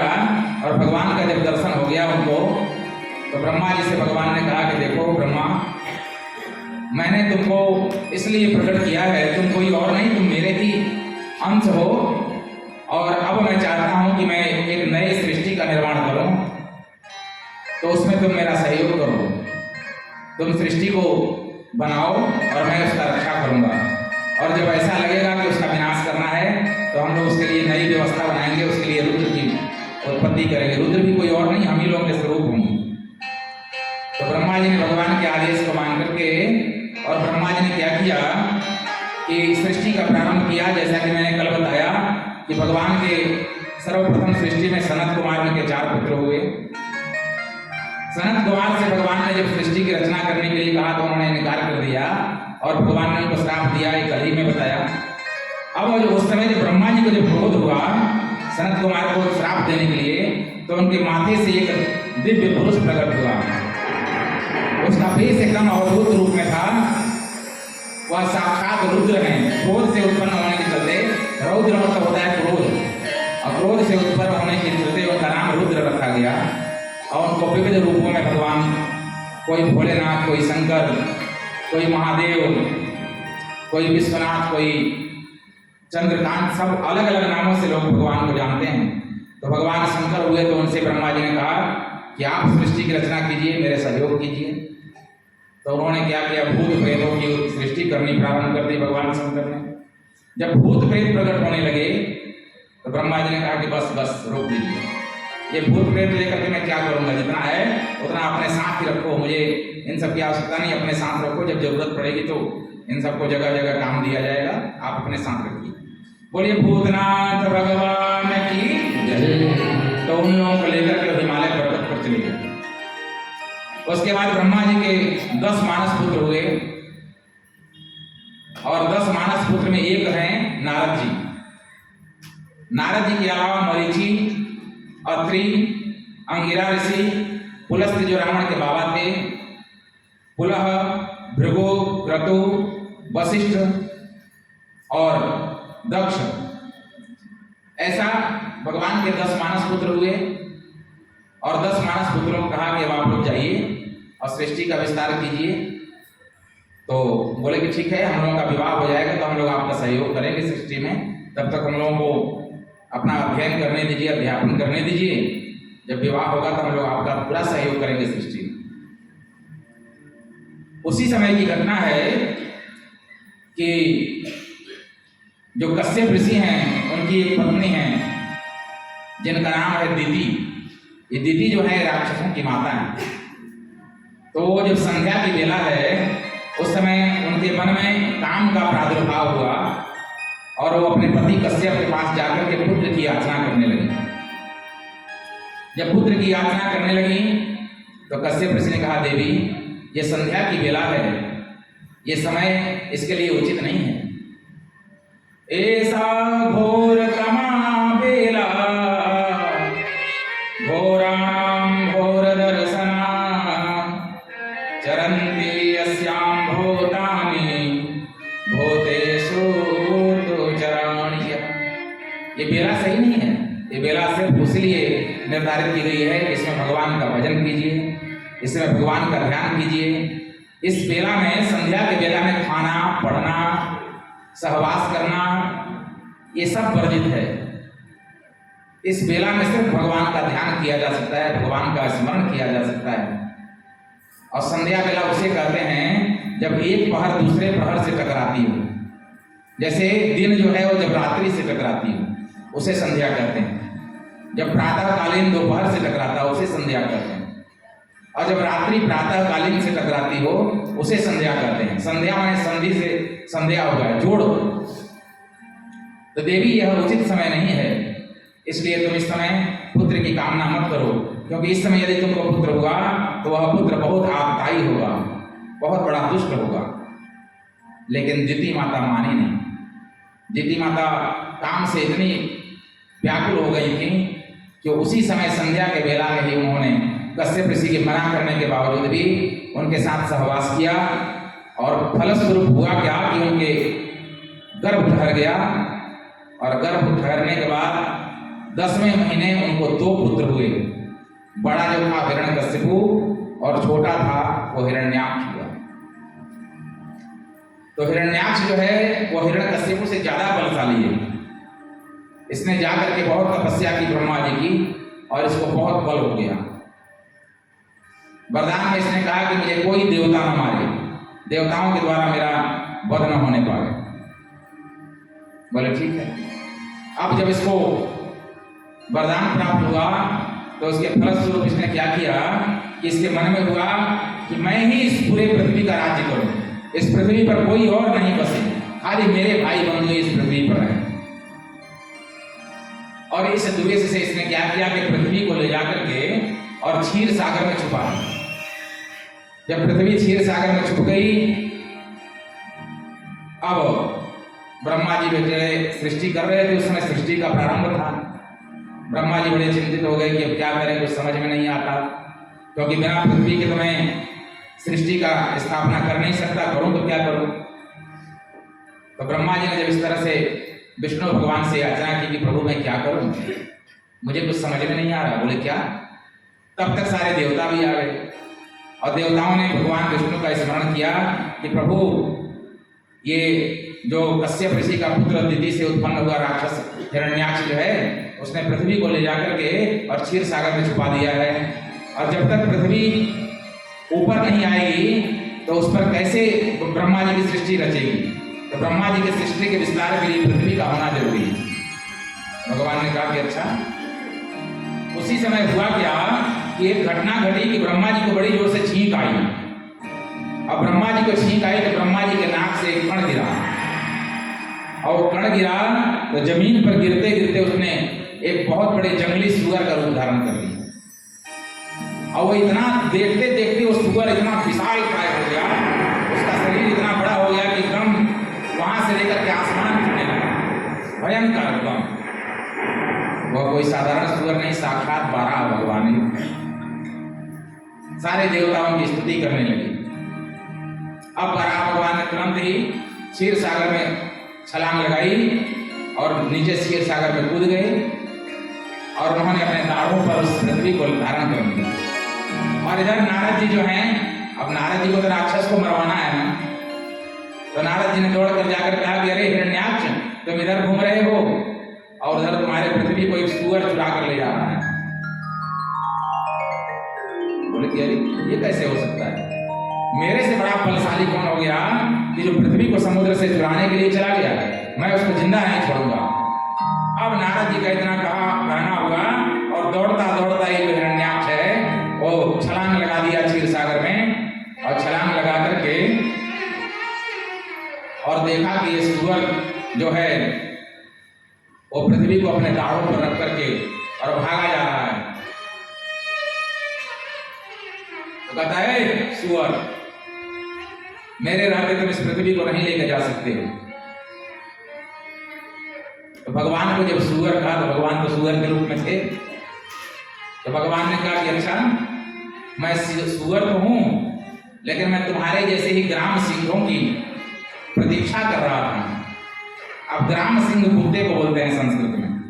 भगवान ने कहा तुम्हारे जैसे ही ग्राम सिंह का मैं इंतजार कर रहा था कि तुम आओ तो मैं तुमको सबक सिखाऊं कि इस पृथ्वी को तुम ले जाकर के समुद्र में छुपा दिए थे। अब भगवान ने पृथ्वी को थोड़ी देर के लिए वहीं पर समुद्र के अंदर ही स्थापित कर दिया और उसके साथ युद्ध करने लगे। तो कभी भगवान को बड़ी जोर से गला से मारता है, कभी भगवान को ढकेलता है, कभी भगवान उसको ढकेलते हैं, कभी भगवान को, दोनों में खूब लड़ाई घोर युद्ध चल गया। और यह युद्ध कोई साधारण नहीं चला, 27 दिनों तक यह युद्ध होता रहा समुद्र के अंदर हिरण्याक्ष का और भगवान बारह का 27 दिनों तक युद्ध होता रहा। और इस युद्ध के दृश्य को देवता लोग आसमान से देख रहे थे, और कभी कभी देवताओं को दिखाने के लिए भगवान क्या करते थे कि उससे मार खा जाते थे। कभी कभी जब भगवान को मारता था तो भगवान जानकर मार खा जाते थे, देवता डर जाते थे, अरे बाप रे, तो भगवान से भी जीत जा रहा है, तो बड़ा बलशाली। सारे देवता प्रार्थना करने लगे, प्रभु इसको बहुत खिला दिया आपने, अब इसका वध कीजिए, बहुत हो गया। तो भगवान ने कहा कि अच्छा, अब देवता लोग अब समझ गए हैं, हम लोगों को थोड़ा सा आनंद देना है। अब भगवान ने तुरंत ही बड़े जोर से अपने दांतों को उसके पेट में घुसेड़ दिया और उसके पेट को ऐसे करके फाड़ दिया भगवान। पूरा समुद्र उतने दूर का पूरा समुद्र उसके खून से पूरा रक्त वर्ण में प्रवलित हो गया, बदल गया। और उसको मार करके भगवान जो पृथ्वी है अपने दाढ़ों पर लेकर के और बाहर आकर के विधाता ब्रह्मा जी को दिया और कहा कि ब्रह्मा जी अब आप एक काम कीजिए, अब आपको पृथ्वी मैंने दे दिया, अब आगे की सृष्टि का विधान कीजिए। ब्रह्मा जी ने कहा कि महाराज आपको बहुत बहुत धन्यवाद। और उसके बाद ब्रह्मा जी उस पृथ्वी पर आगे सृष्टि की रचना करने लगे। तो सृष्टि की रचना करने लगे तो उसके बाद क्या किया कि ब्रह्मा जी ने अपने दाहिने तरफ से एक पुरुष को उत्पन्न किया। उस पुरुष का नाम क्या था? मनु। और अपने बाएं तरफ से एक स्त्री को उत्पन्न किया जो दिव्य सुंदरी थी, उसका नाम था सतरूपा। ब्रह्मा जी ने दोनों का विवाह किया और कहा कि अब आप लोग जाइए और सृष्टि का विस्तार कीजिए। अब थोड़ी देर बाद ब्रह्मा जी ने देखा कि मेरी छाया, मैंने जो परछाई है, उनको परछाई अपनी दिखाई दी, तो उस परछाई से एक दिव्य पुरुष को उत्पन्न किया जो साक्षात कर्दम ऋषि हैं। और कर्दम ऋषि से कहा कि आप जाइए और आप भी मेरी सृष्टि के विस्तार में सहयोग कीजिए। तो कर्दम ऋषि ने कहा कि महाराज मेरे को तपस्या करने दीजिए, भगवान की आराधना करने दीजिए, मेरे को क्या संसार में आप भटका रहे हैं। भगवान ने कहा कि देखिए भविष्य में आपके पुत्र के रूप में साक्षात श्रीमन नारायण आपके पुत्र के रूप में आएंगे, तो आप चिंता मत कीजिए, आप गृहस्थ धर्म में जाइए, तभी तो आपको भगवान पुत्र के रूप में प्राप्त होंगे। और उन्होंने ये भी कहा कि जब मनु और शत्रुपा की पुत्री होंगी तो मनु शत्रुपा जब आपके पास आए और आपसे अपनी पुत्री का विवाह का प्रस्ताव दें तो आप उसको अस्वीकार मत कीजिएगा, क्योंकि मनु की ही पुत्री के द्वारा और आपके द्वारा भगवान नारायण पुत्र के रूप में आएंगे, तो मनु की पुत्री से आप विवाह कर लीजिएगा, मना मत कीजिए। बोले ठीक है। अब कर्दम ऋषि चले गए तपस्या करने। धीरे धीरे जो मनु महाराज हैं उनके यहाँ संतानों की उत्पत्ति हुई, जिसमें 3 कन्याएं हुई उनको, आकुति, देवहूति और प्रसूति। 3 कन्याएं हुई और 2 पुत्र हुए, एक उत्तानपाद और एक प्रियव्रत। धीरे धीरे दोनों बड़े होने लगे, पुत्रियां भी बड़ी होने लगी। जब पुत्रियां बड़ी हुई तो उसमें जो देवहूति हैं, क्योंकि ब्रह्मा जी ने पहले ही इशारा किया था कि देवहूति का विवाह तुम कर्दम के साथ कर देना, तो देवहूति को लेकर के और ब्रह्मा जी जो है वो कर्दम मुनि के पास आए और कर्दम मुनि के पास आकर के कहते हैं कि हे ऋषिवर, मैं आपसे प्रार्थना करता हूं कि आप मेरी पुत्री से विवाह कर लीजिए। तो उनको ब्रह्मा जी की कही हुई बात याद आई कि जब आप के पास मनु और शत्रुपा अपनी पुत्री का विवाह का प्रस्ताव लेकर आए तो आप उनको मना मत कीजिएगा, विवाह कर लीजिएगा, तो उससे आपको भगवान साक्षात आपके घर में पुत्र के रूप में आएंगे। तो बोले ठीक है। अब विवाह हो गया। विवाह करके कन्यादान करके मनु और शत्रुपा तो अपने नगर को चले गए और इधर विवाह होने के बाद भी जो कर्दम मुनि हैं वो तपस्या में चले गए, पत्नी को वहीं पर छोड़ के और तपस्या करने लगे। और इतनी लंबी तपस्या किए, तपस्या करते करते जब कुछ दिन बीत गए, जब तपस्या छोड़ करके जब वापस अपनी कुटिया में आए, जब कुटिया में आए तो उन्होंने देखा कि एक बुढ़िया है, एक बूढ़ी औरत कुटिया में बैठी। मैंने इतनी लंबी तपस्या किए थे कि देवहूति बूढ़ी हो गई। जब बूढ़ी औरत को कुटिया में देखा तो कहते हैं कि देवी तुम कौन हो। अब जब उन्होंने कहा कि देवी तुम कौन हो, तब तो माता देवहूति जो है अपने पैर के अंगूठे से जमीन को खोदने लगी। लजा गई कि इनको इतना भी नहीं पता है कि मैं इनकी धर्मपत्नी हूं और मुझसे पूछ रहे हैं कि देवी तुम कौन हो। जब मिट्टी को खोदने लगे तब उन्होंने कहा कि महाराज मैं मनु की पुत्री हूं और शत्रुपा की पुत्री, मेरा नाम देवहूति है और आप मेरे पति। जब इस तरह से इन्होंने कहा तो कहा ओहो, मेरे से बड़ी भारी गलती हो गया देवी, मुझे क्षमा कर दीजिए। मैंने आपके साथ बहुत दुर्व्यवहार किया है। विवाह के बाद तो पत्नी के साथ कुछ दिन रहना चाहिए, लेकिन मैंने ऐसा नहीं किया, मुझे क्षमा कर दीजिए। और उसके बाद शत्रुपा का देवहूति का हाथ पकड़ा उन्होंने, और हाथ पकड़ करके और ले गए। एक सरोवर था, उस सरोवर का नाम बिंदु सरोवर। बिंदु सरोवर में लेकर गए और कहते हैं देवी आप इसमें स्नान कीजिए, मेरी इच्छा है कि आप इसमें स्नान कीजिए। तो बोले कि ठीक है। अब जब स्नान करने के लिए उस सरोवर में उतरे और जैसे डुबकी लगाया माता ने, तो उसके अंदर उन्होंने देखा कि एक से एक दिव्य सुंदरियां उनका हाथ पकड़ के और उनको अंदर ही लेकर चली गई। और जल के अंदर ही एक बड़ा सुंदर सा महल बना हुआ है, और उस महल में लेकर के गई। और महल कोई साधारण नहीं था, उसमें संपूर्ण श्रृंगार की सामग्रियां पड़ी हुई। और डुबकी लगाने के बाद एकदम 16 वर्ष की हो गई। जैसा शरीर इनका विवाह के पूर्व में था, वैसा ही दिव्य शरीर हो गया। सारी वृद्धा अवस्था समाप्त हो गई। और वो सब जितनी स्त्रियां थीं और सब ले जाकर के और इनका दिव्य श्रृंगार करने लगी।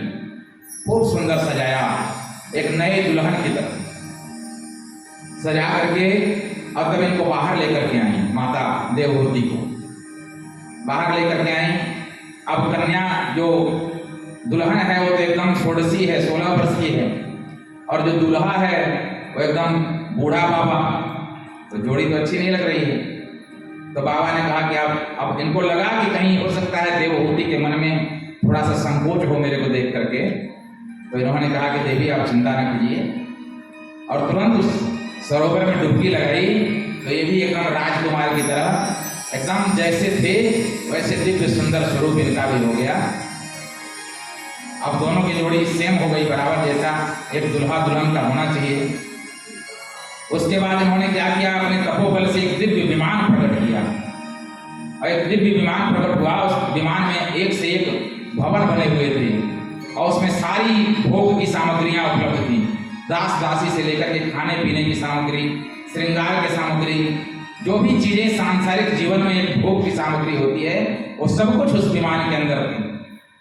और उस विमान में माता देवहूति का हाथ पकड़ के लेकर के और जो गर्दन बाबा थे वो बैठ गए। और विमान जो है आसमान में उड़ने लगा। और उसी विमान में बहुत दिनों तक, न जाने कितने वर्षों तक बाबा जो है अपनी पत्नी देवहूति के साथ उस विमान में उड़ते रहे। और जब कुछ दिनों के बाद जब विमान नीचे आया तो माता की 9 पुत्रियां हुई, एक नहीं 9 पुत्रियां हुई। अब जब 9 पुत्रियां हुई इनके यहाँ, तो पुत्री होने के बाद इन्होंने पहले ही शर्त बंद दी थी अपनी पत्नी से कि देवी जब हमारे पुत्र हो जाएगा तो मुझे आप रुकिएगा मत, मैं तपस्या करने चला जाऊंगा। अब जब 9 पुत्रियां हो गई तो तपस्या करने के लिए जाने लगे। तपस्या करने के लिए जाने लगे तो माता ने कहा कि हे स्वामी, आपने कहा था कि जब पुत्र हो जाएगा तब मैं तपस्या करने के लिए जाऊंगा, तब आप मुझे मत रोकिएगा। तो मैं आपको कहाँ रोकूंगी, नहीं रोकूंगी। लेकिन पुत्र तो हुआ नहीं, पुत्री हुई हैं। और मान लीजिए पुत्री हुई हैं तो भविष्य में इनकी विवाह की व्यवस्था करनी होगी। तो मैं तो एक स्त्री हूँ, स्त्री अपने पुत्री के लिए वर खोजने के लिए नहीं ना जाएगा। तो इसलिए हे प्रभु इतनी कृपा तो आप कर दीजिए कि इन पुत्रियों के लिए उचित वर की व्यवस्था कर दीजिए, इनका विवाह कर दीजिए, एक पुत्र हो जाए, उसके बाद आप तपस्या करने जाइए, मैं आपको रोकने वाली नहीं।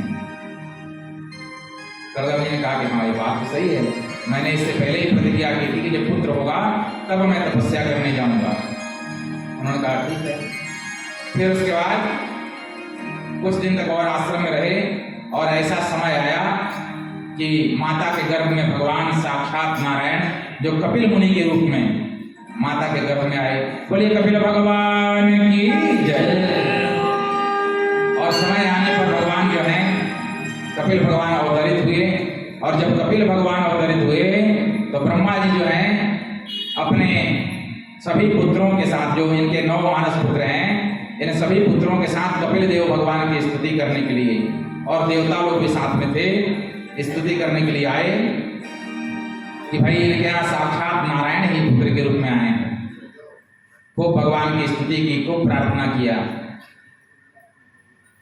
अब सारे देवता जब जाने लगे, ब्रह्मा जी जब जाने के लिए तैयार हुए, तो कर्दम मुनि ने कहा कि महाराज मैं आपसे कुछ निवेदन करना चाहता हूं। बोले कि बोलिए। बोले निवेदन मेरा यही है कि मेरी 9 पुत्रियां हैं। बोले हाँ हैं, और आपके 9 मानस पुत्र हैं, तो मैं चाहता हूं कि आपके 9 मानस पुत्रों के साथ मैं अपनी पुत्री का विवाह करूं।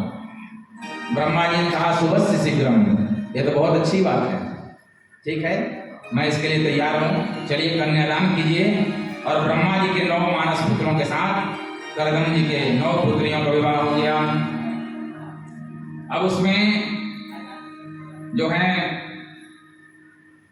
कर्दम जी की जो पुत्रियां हैं वो कौन कौन सी हैं? कला, अनुसुईया, श्रद्धा, हविर्भु, गति, क्रिया, ख्याति, अरुंधति, शांति। अब इन लोगों का विवाह जो है क्रम से, जो कला का विवाह है वो मरीचि के साथ हो गया, जो अनुसुईया है उनका विवाह अत्रि मुनि के साथ हो गया, जो श्रद्धा है उनका विवाह अंगिरा के साथ हो गया, और जो हविर्भु है उनका विवाह पुलस्त्य मुनि के साथ हो गया, गति का विवाह पुलह मुनि के साथ हो गया, क्रिया का विवाह क्रतु के साथ हो गया, और ख्याति जो इनकी पुत्री है उनका विवाह भृगु मुनि के साथ हो गया, और उसके बाद जो अरुंधति है उनका विवाह वशिष्ठ ऋषि के साथ, और जो शांति है उनका विवाह अथर्वा ऋषि के साथ हो गया। उसके बाद जब विवाह हुआ तो ये लोग ब्रह्मा जी का सृष्टि में सहयोग करने लगे। आगे चल के इन्हीं अत्रि मुनि के यहाँ 3 पुत्र हुए। वो कौन कौन से थे? दुर्वासा, दत्तात्रेय और चंद्रमा, जिससे चंद्रमा से चंद्रवंश चला भगवान श्री कृष्ण का। और दुर्वासा को सभी लोग जानते हैं जो ऋषि हैं, और जो दत्तात्रेय हैं वो योगीश्वर हो गए जो विष्णु के अवतार हैं।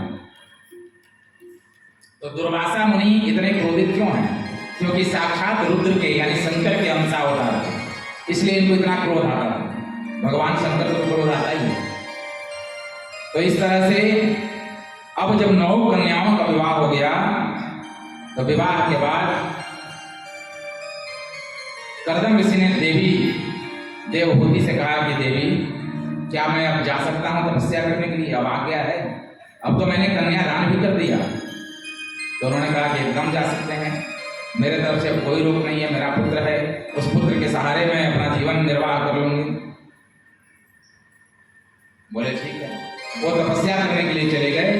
धीरे धीरे कपिल भगवान जो है बड़े हो रहे हैं, और यह कपिल भगवान जो है ये बालपन से ही सिर्फ साधना में, तपस्या में और भगवान के भक्ति में लीन रहते हैं।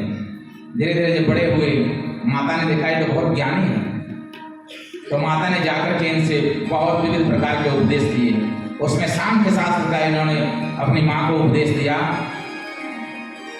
कि मूल प्रकृति से महत तत्व, अहंकार, मन, बुद्धि, ये सब 25 तत्व उत्पन्न होते हैं। सांख्य शास्त्र में 25 तत्वों का वर्णन है। सांख्य शास्त्र का उपदेश दिया, और उसके बाद नवधा भक्ति का उपदेश दिया माता देवहूति को। नवधा भक्ति कौन कौन सा है? कि श्रवणम कीर्तनम विष्णु, स्मरणम पाद सेवनम, अर्चनम वंदनम दस्यम, सख्यमात्मनिवेदनम। जो पहले सुखदेव जी ने परीक्षित को बताया था कि श्रवण करो, मनन करो, उनका कीर्तन, उनका ध्यान और उन्हीं का स्मरण करते रहना है। तो उसमें श्रवण नाम की जो भक्ति है, भगवान के विषय में ही सुनो, ये प्रथम भक्ति है। जब भगवान के विषय में बार बार आप सुनना शुरू कर देंगे तो एक समय ऐसा आएगा कि आपके हृदय में भगवान नारायण विराजमान हो जाएंगे। और जब नारायण विराजमान हो जाएंगे तो आपका आचरण स्वयं अपने आप में पवित्र हो जाएगा, और धीरे धीरे आप भक्तिमान होते होते भगवान के चरणों में लीन हो जाएंगे। श्रवणम कीर्तनम विष्णु, दूसरा है कीर्तन, उन्हीं का गुणगान गाइए, उन्हीं का कीर्तन करिए। किसका? विष्णु का। स्मरणम पाद सेवनम, और याद भी उन्हीं को करना है। यदि किसी की सेवा करने की इच्छा हो तो उन्हीं की सेवा कीजिए, उनके चरणों की सेवा कीजिए। श्रवणम पाद सेवनम अर्चनम वंदनम दस्यम सख्यमात्म निवेदनम। पूजा भी उन्हीं की कीजिए, वंदना भी उन्हीं की कीजिए। यदि मित्रता करना है तो सुदामे की तरह मित्रता भी उन्हीं से कीजिए। वो नहीं मिलते हैं तो कोई बात नहीं, ठाकुर जी की सेवा कर रहे हैं, कहिए कि आप ही मेरे मित्र हैं। जो भी समस्या हो, आपके मन में जो भी दुख दुविधा हो, उन्हीं से कहिए कि मित्र क्या बताऊं, हे प्रभु मैं क्या बताऊं, मैं इस समस्या में फंसा हूं, आपकी शरण में हूं, आप ही इससे उबार लगाइए, पार के नियम दीजिए। उन्हीं से कहिए। दूसरा संसार में कोई प्राणी नहीं है जो आपके दुखों को दूर कर सकता है उनके अलावा। अर्चनम वंदनम दस्यम सख्यम आत्म निवेदनम, और अंत में अपने आप को उनके चरणों में निवेदित कर दीजिए कि हे प्रभु मैं आपका ही हूं, बनाना है तो बना दो और बिगाड़ना है तो बिगाड़ दो। इस तरह से नवदा भक्ति का उपदेश किया माता को, और विविध प्रकार के और भी उपदेश किए कि माँ जब बालक गर्भ में आता है तो गर्भ में बहुत प्रकार की पीड़ा झेलता है। गर्भ में जब बालक आता है तो एक चमड़ी के पतले से मतलब थैली नुमा चमड़ी के फुलौंडर में वो बालक उल्टा लटका रहता है, और उसके ऊपर से पूरा जो पेट के अंदर का जितना मलमूत्र कफवात पित्त जो है वो सब तैरता रहता है, और उस पेट में बहुत ज़्यादा गर्मी होती है। और बालक जब गर्भ में रहता है तो उल्टा लटके लटके वो अपने पूर्व जन्म की इसको स्मृति होती है कि मैं इस गर्भ में आया हूँ, भगवान ने पूर्व जन्म में मुझे ऐसा शरीर दिया था, लेकिन मैं भगवान के आराधना, भगवान की भक्ति और अच्छे कर्म नहीं कर पाया, और पुनः मुझे भगवान ने मौका दिया है, मैं गर्भ में आया हूँ। तो बालक सोचता है, भगवान से प्रार्थना करता है कि प्रभु मुझे आप इस गर्भ से बाहर कीजिए, और मैं इस गर्भ से बाहर आने के बाद आपकी कीर्तन, आपका ध्यान, आपके बनाए हुए जो रास्ते हैं, आपके बनाए हुए जो मार्ग है उसका अनुसरण करूँगा। और बालक प्रार्थना करता है। उसमें जो शरीर के अंदर कीड़े होते हैं उन बालक को काटते भी हैं, और बालक छटपटाता है। जब हिलता है तो माँ कहती है कि अरे मेरे बच्चे ने मेरे पेट में लात मार दिया। माँ कुछ और नहीं अनुभव करती है, लेकिन वो बालक ऐसे नहीं करता है, बालक को अंदर परेशानी होती है। और बालक कहता है कि हे प्रभु मुझे इस गर्भ से बाहर कीजिए, मैं बाहर आकर के आपकी ध्यान आराधना करूँगा। उसी में जब माता कुछ चटपटा खा लेती है, कुछ तीखा कुछ खट्टा, तो उस बालक की कोमल कोमल चमड़ियों पर जब उसका रस पड़ता है तो बालक छटपटाता है। तो ये सब उपदेश जो कपिल देव भगवान हैं उन्होंने माता देवहूति को दिया, और सारे उपदेश देकर के देवहूति माँ ने कहा कि हे पुत्र अब मैं सब कुछ जान चुकी हूँ, अब मैं भगवान के लोक में जाना चाहती हूँ, मेरे ऊपर ऐसी कृपा करो कि मैं भगवान के चरणों को प्राप्त कर पाऊँ। और ऐसा कर करके माता जी ने, देवहूति ने भगवान के धाम में पधार गई। और अंतिम समय में जब इतना हुआ तो भगवान कपिल देव ने देखा कि अब तो माँ नहीं है, और पिताजी तपस्या करने चले गए। तो भगवान कपिल देव भी अपनी कमंडली उठाए और गंगा सागर में जाकर के तपस्या करने लगे। अब भगवान वहां गए, थोड़ा हम लोग भगवान नाम का स्मरण कर लें। अरे ब्रज के नंद लाला श्री राधा जी के